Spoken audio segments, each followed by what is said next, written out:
See something say something এর পক্ষ থেকে বরাবরের মতো আমি ফিরোজ, টেক্সাস থেকে।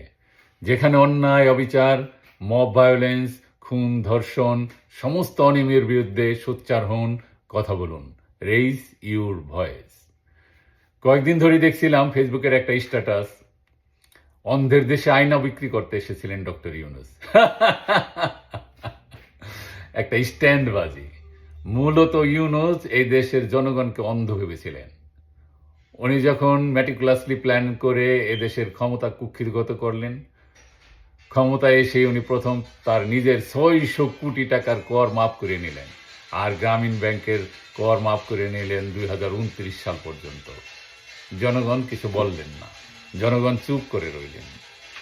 যাকে ওনার পছন্দ না, ভালো না, তাদেরকে ওনার মব বাহিনী দিয়ে তাদেরকে খুন করলেন, হত্যা করলেন, অগ্নি সন্ত্রাস করলেন, 32 নম্বর গুড়িয়ে দিলেন। জনগণ কিছু বললেন না, চুপ করে রইলেন। তারপর যখন জাতীয় স্বার্থে আঘাত লাগলো, আমাদের সেন্ট মার্টিন দ্বীপ দেওয়ার পরিকল্পনা করলেন ইউনূস। আমেরিকার সোলজাররা চট্টগ্রাম এসে পিকনিক করে গেলেন। আমাদের সবচেয়ে লাভজনক বন্দর চট্টগ্রাম বন্দরটাকে উনি বিদেশিদেরকে ভাড়া দিতে চাইলেন। আমাদের পার্বত্য চট্টগ্রাম অঞ্চলটিকে আরাকানের করিডর হিসাবে ব্যবহার করার জন্য দিয়ে দিতে চাইলেন। তখন জনগণ খুবই ফুঁসে উঠল, কিন্তু বিড়ালের গলায় ঘণ্টা বাঁধার কেউ ছিল না। সেই ঘণ্টা বাঁধার কাজটি করলেন আমাদের সেনাপ্রধান ওয়াকারুজ্জামান। তারপর সবাই খুবই ফুঁসে উঠল। ইউনূস এখন কুল রাখে না মান রাখে। এখন সে বলে কি যে যদি আমি এখানে কাজই করতে না পারি তাহলে আমার ক্ষমতায় থেকে লাভ কি।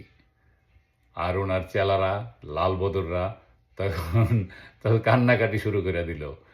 আর বাপ, ইউনূস বাপ যদি চলে যায় তাহলে ওরা কি করে খাইব? তাদেরকে তো ফ্যাসিস্ট তাদের চামড়া দিয়ে ডুগডুগি বাজাইব। এদেশে তো একটা লালবদর রাজাকারকে আর খুঁজে পাওয়া যাব না। ইউনূসের পা যায় যাইতে ধরল যে বাবা রে, তুমি যাও না রে, আমাকে বাঁচাও। ইউনূস সে কারণে রয়ে গেলেন। তারপর এখন কিন্তু তার প্ল্যান কিন্তু সে বাদ করেন নাই।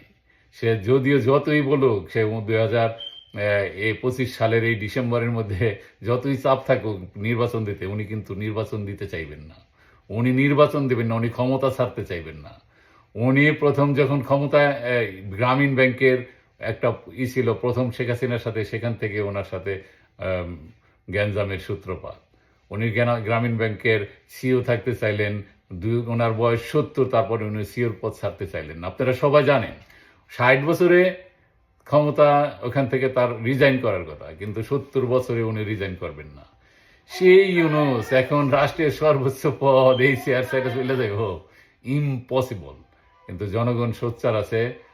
এরপর ইউনূসকে দাঁত ভাঙা জবাব দেওয়া হবে।